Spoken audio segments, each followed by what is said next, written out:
একই বিল্ডিং আর সেই একই বিল্ডিং এর মধ্যে বেআইনিভাবে চলছিল অন্তত 15টি হোটেল থেকে গেস্ট হাউস। ফলে যে কোনো নিয়মকে যে কার্যত বুড়ো আঙুল দেখিয়ে এই হোটেলগুলি চলছিল তা বলাই বাহুল্য।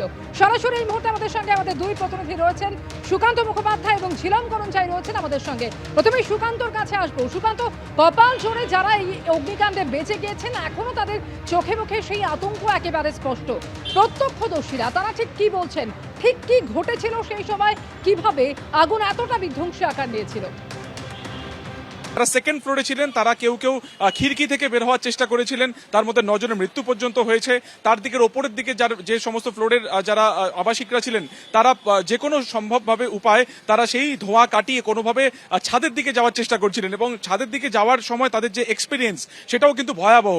তারা সে সময় সিঁড়ি ব্যবহার করতে পারছিলেন না, তার কারণ লোহার সিঁড়ি, সেটা তপ্ত গরম হয়েছিল, দৃশ্যমানতা ছিল না, অক্সিজেন তারা নিতে পারছিলেন না এবং ঠিক সিঁড়ির দিকে যাওয়ার যে রাস্তা সেখানেও এক একটি সিঁড়িতে একজন করে যেতে পারে, অর্থাৎ খুব কম সেই পরিসর ছিল যেখান থেকে প্রত্যেকে ছাদের অংশে যেতে পারে। ঠিক এই রকম সময় অর্থাৎ মিনিট 15 থেকে 20 একদম বিভীষিকাময় ছিল।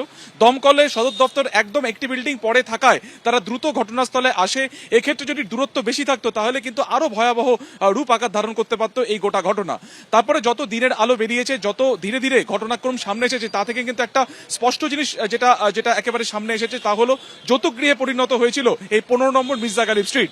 দেখা যাচ্ছে যে এই অত্যন্ত পুরনো এই বিল্ডিং এর সামনের দিকের অংশ বেশ কয়েক বছর আগে সেটা হোটেলে রূপান্তরিত হয়েছিল এবং প্রত্যেকটা ফ্লোরে একাধিক হোটেল সেখানে ছিল কোন রকম নিয়মে তোয়াক্কা না করে।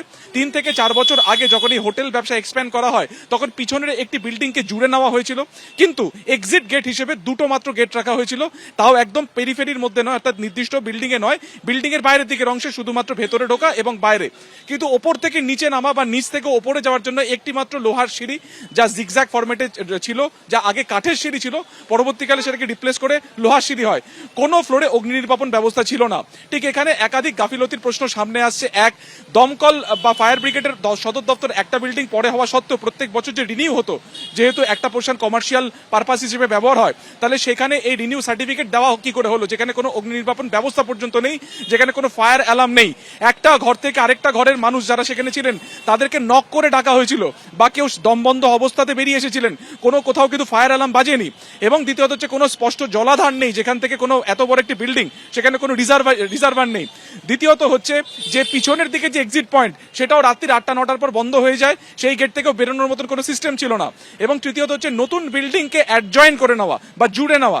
এই যে একের পর এক গাফিলতি, সেই গাফিলতির মানে একেবারে তার দায়ীকে এবং পুলিশ প্রশাসন সবটা জেনেও কি নীরবে ছিল, এরকম একাধিক বিষয় সামনে আসছে।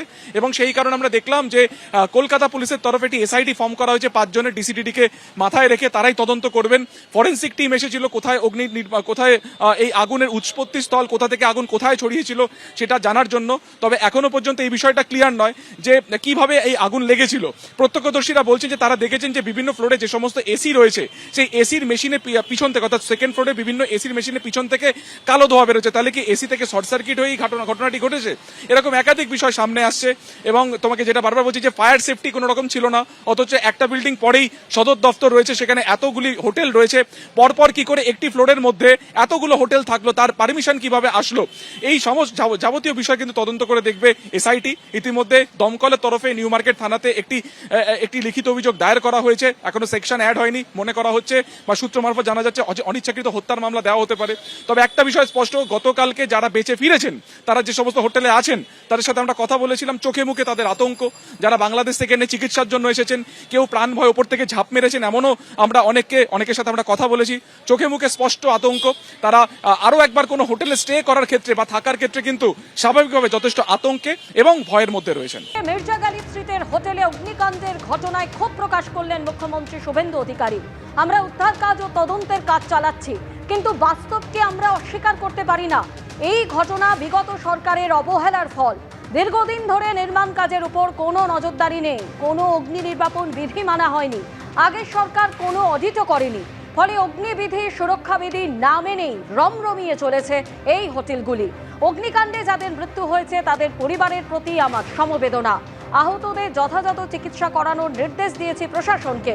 ঘটনা তদন্তের জন্য 5 সদস্যের সিট গঠন করা হয়েছে। সত্যিটা খুঁজে বের করে আনবই, সঠিক বিচার হবেই। এক্স হ্যান্ডেলে পোস্ট মুখ্যমন্ত্রী শুভেন্দু অধিকারী।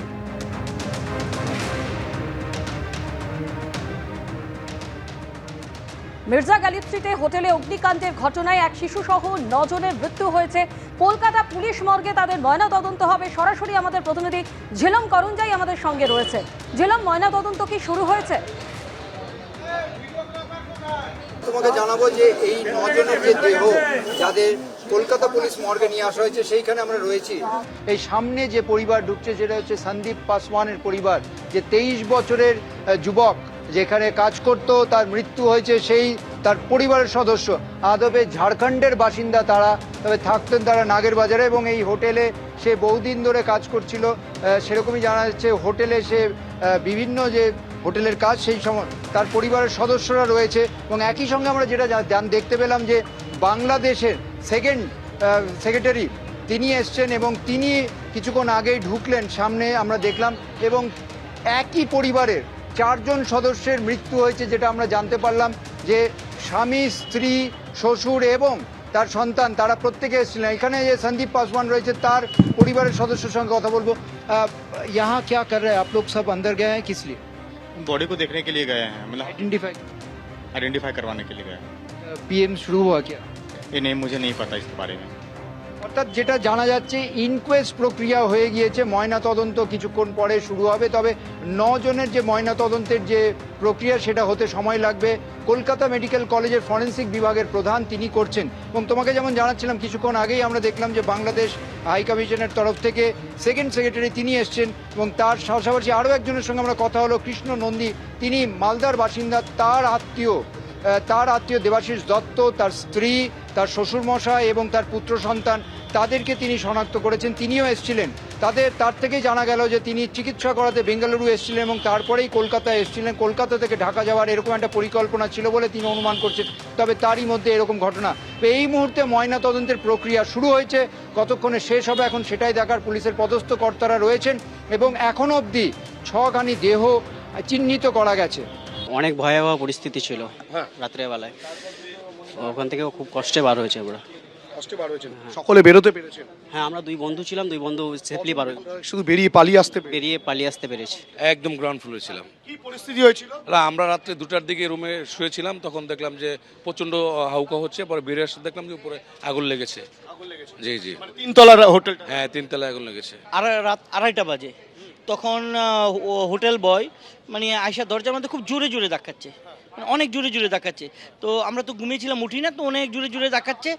তো আমরা খুব ভয় পেয়ে গেছিলাম যে এত রাতে আসলে কি হয়েছে। তারপর আমরা দরজাটা খুললাম, খোলার পরে হোটেল বয় বলতেছে এই বিল্ডিংয়ে আগুন লাগছে, তাড়াতাড়ি নামেন। পুরো কালো ধোঁয়ায় ঢেকে গিয়েছিল। হ্যাঁ, কালো ধোঁয়া দেখে গেছিলো, মানে একদম শ্বাস বন্ধ হওয়ার অবস্থা হয়ে গেছে। আমরা কিছু দেখতে পাইনি, আমাদের রুম থেকে বেরিয়ে আসি, উপরে আগুন লাগিয়েছে ওই বলি। আগুন নিয়ন্ত্রণের যন্ত্র ছিল? না না না না না না না। এবিপি আনন্দ, এগিয়ে থাকে, এগিয়ে রাখে।